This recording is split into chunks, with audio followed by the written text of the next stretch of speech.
शराब घोटाले में आज अरविंद केजरीवाल से फिर 4 घंटे तक पूछताछ हुई। ईडी ये जानना चाह रही है कि 2021 में शराब नीति बनते वक्त केजरीवाल जिस फोन का इस्तेमाल कर रहे थे वो कहां है। इस सवाल का जवाब केजरीवाल ने नहीं दिया। इसी बीच अरविंद केजरीवाल की पत्नी आज फिर ईडी हेडक्वार्टर में उनसे मुलाकात करने के लिए पहुंची। वहीं आज सुबह अरविंद केजरीवाल के नाम से एक आदेश जारी हुआ था जिसमें उन्होंने दिल्ली की वाटर मिनिस्टर को पानी और सीवर की समस्याएं दूर करने के लिए निर्देश दिए थे। सवाल ये उठा कि आखिर ईडी की हिरासत से केजरीवाल ने ये ऑफिशियल ऑर्डर कैसे जारी कर दिया। क्या ईडी ने उन्हें इसके लिए जरूरी स्टेशनरी दी थी? क्या केजरीवाल ने अपनी पत्नी सुनीता केजरीवाल को ये ऑर्डर वर्बली या फिर रिटन में दिया? ऐसे कई सवाल हैं जो आपके जहन में जरूर होंगे। इन सभी सवालों का जवाब जानने के लिए आपको हमारी ये रिपोर्ट देखनी होगी।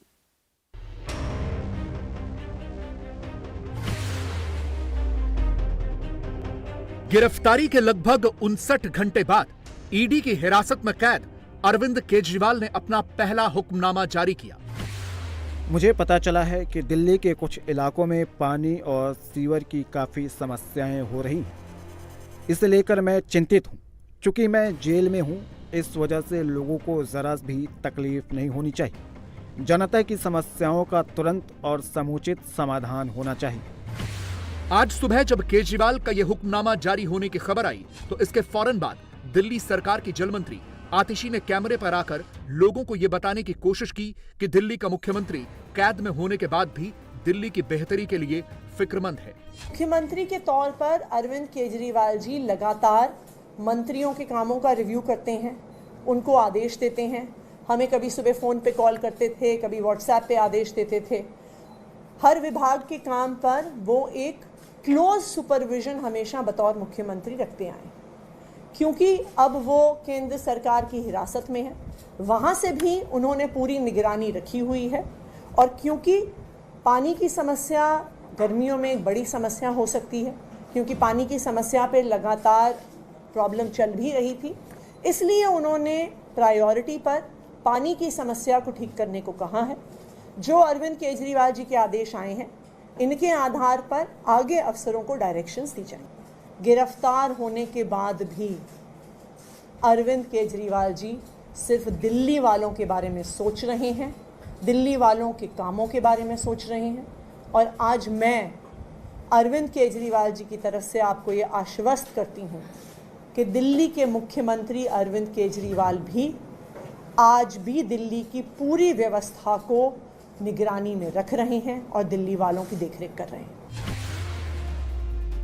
असल में केजरीवाल का यह फरमान दिखाकर आम आदमी पार्टी यह जताना चाहती है कि मोदी सरकार ने भले ही केजरीवाल को सलाखों के पीछे डाल दिया हो, मगर केजरीवाल किसी और ही मिट्टी के बने हैं।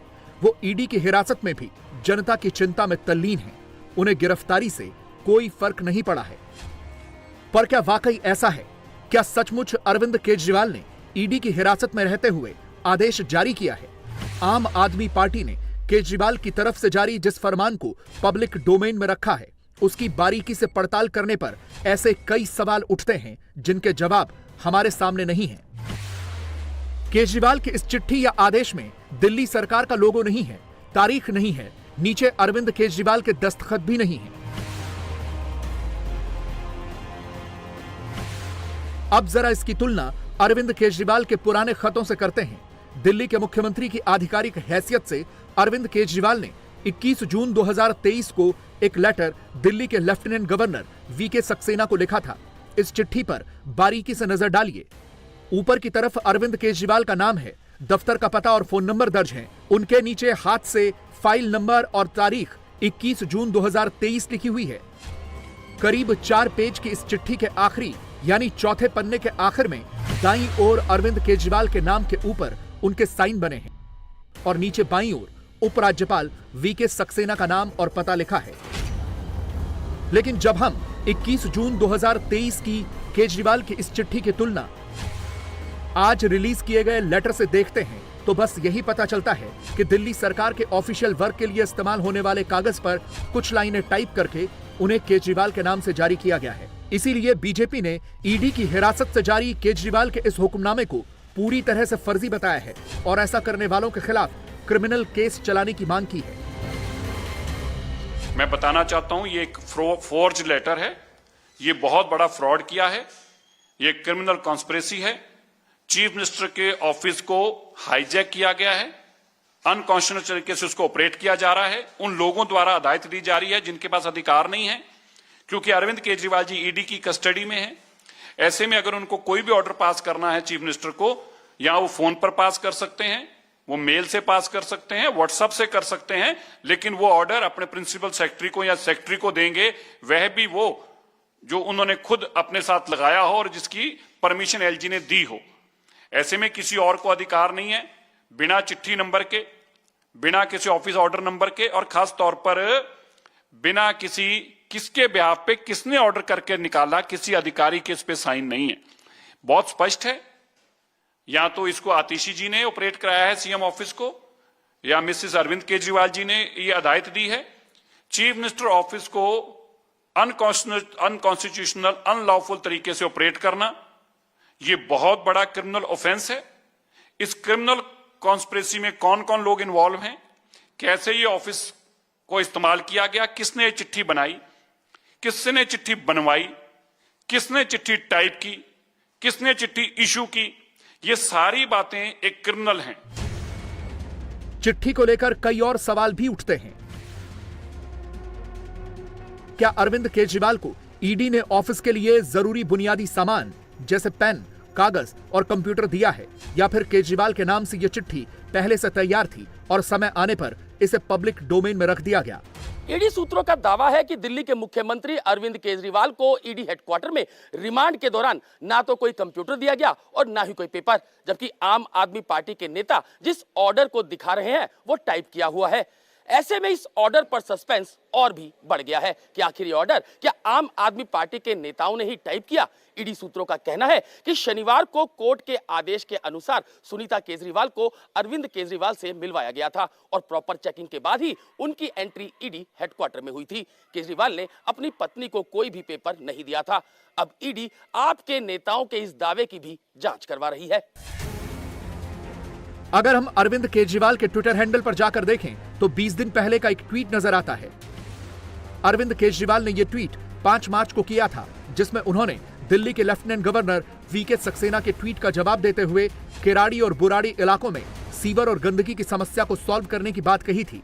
इसी ट्वीट के साथ उन्होंने एक और चिट्ठी भी दिल्ली के चीफ सेक्रेटरी के लिए जारी की थी। इस चिट्ठी में भी तारीख लिखी हुई है, हालांकि साइन और दिल्ली सरकार का लोगो इस चिट्ठी में भी नहीं है। इसीलिए आज जब आम आदमी पार्टी ने यह जताना शुरू किया कि ईडी की कस्टडी में भी केजरीवाल को दिल्ली की जनता की कितनी फिक्र है, तो बीजेपी ने फौरन इसे आम आदमी पार्टी का नया ड्रामा बताया और पूछा कि 9 साल तक जब केजरीवाल बाहर थे तब उनको दिल्ली की पानी और सीवर की समस्या क्यों नजर नहीं आई। ईडी की कस्टडी में एक मुजरिम और उसका रेफरेंस लेकर के आज एक स्क्रिप्ट रचा गया कि दिल्ली में पानी और सीवर गड़बड़ है, व्यवस्थित नहीं है। और ये तब हुआ जब उनकी गिरफ्तारी पे दिल्ली का कोई भी व्यक्ति उनके समर्थन में आना तो छोड़िए, वो न दुख भी नहीं जताया। 9 साल बाद बहुत देर हो चुकी है अरविंद केजरीवाल जी, एक मुजरिम के रूप में जब आप गए, जेल के अंदर हैं, एक स्क्रिप्ट निकल के आ रही है, अब दिल्ली उसको सुनने वाली नहीं है।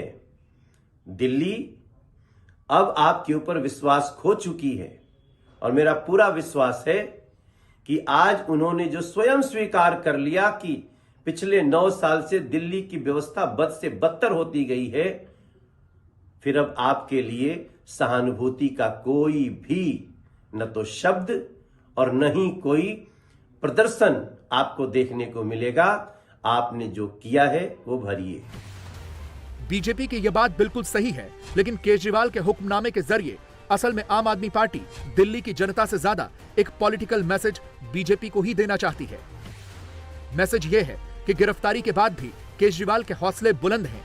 केजरीवाल सलाखों के पीछे से भी सरकार चला सकते हैं और अगर बीजेपी में मोदी सरकार में दम है तो वो दिल्ली की सरकार को बर्खास्त कर दे, वरना केजरीवाल तो जनहित की जिम्मेदारी निभाते रहेंगे। आप लोग क्या मानते हो? क्या मानते हो आप सारे? क्या क्या अरविंद केजरीवाल जी को इस्तीफा देना चाहिए? यही तो इनका षड्यंत्र है, यही इनका षड्यंत्र है, यही इनका षड्यंत्र है कि गिरफ्तार करने के बाद इस्तीफा ले लो और फिर तोड़ो। पूरी पार्टी की तरफ से, सभी वॉलंटियर की तरफ से मैं अरविंद केजरीवाल जी से निवेदन करता हूं, अगर आप कहें तो, कि केजरीवाल सर आपको इस्तीफा देने की जरूरत नहीं है, जेल से चलाएंगे सरकार, क्या दिक्कत है?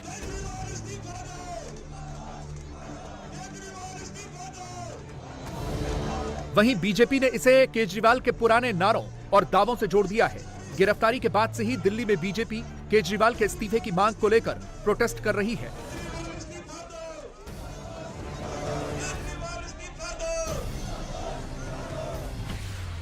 बीजेपी का तर्क है कि केजरीवाल का कैद में रहकर सरकार चलाना कतई गलत है।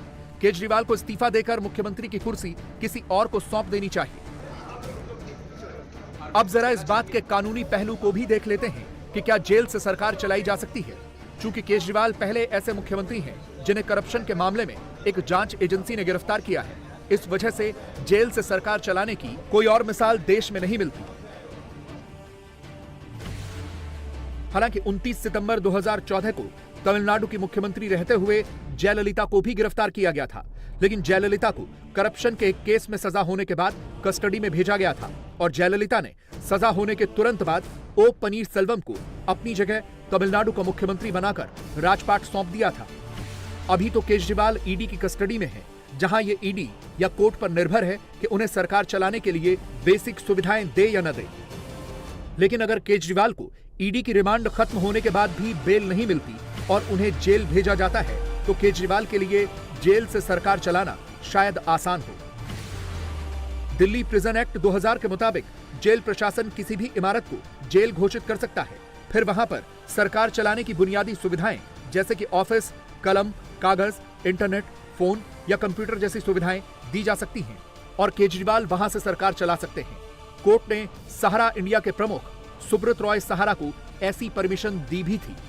देखिए, जेल से सरकार तो चलाई जा सकती है, प्रोवाइडेड कि उसमें एडमिनिस्ट्रेटर जो है इसमें उनको फैसिलिटेट करें। एडमिनिस्ट्रेटर कैसे फैसिलिटेट कर सकते हैं कि वो एक जो ऑर्डिनरी जेल है उसमें ना रख के किसी और बिल्डिंग को जो है स्पेशल जेल डिक्लेयर कर दें।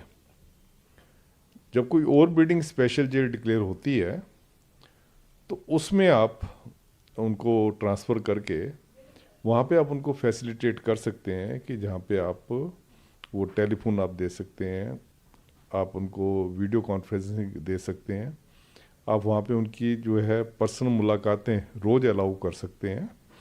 ये सारा जेल प्रशासन के हाथ में होता है और ऐसा पहले हुआ है, तो ये हो सकता है। अगर आप चाहें, अगर एडमिनिस्ट्रेटर चाहे कि उनको जेल से अपना ऑफिस चलाना है, तो उनको एक कन्वेंशनल जेल में ना रख के किसी भी बिल्डिंग को, जिसमें कि उनको पावर है, किसी भी बिल्डिंग को वो जेल डिक्लेयर कर सकते हैं। तो किसी भी बिल्डिंग को जेल डिक्लेयर करें और उसमें रख के वो फाइलें वगैरह या जैसे और जो कामकाज होता है सीएम ऑफिस का, उसको वो सुचारू रूप से चला सकते हैं।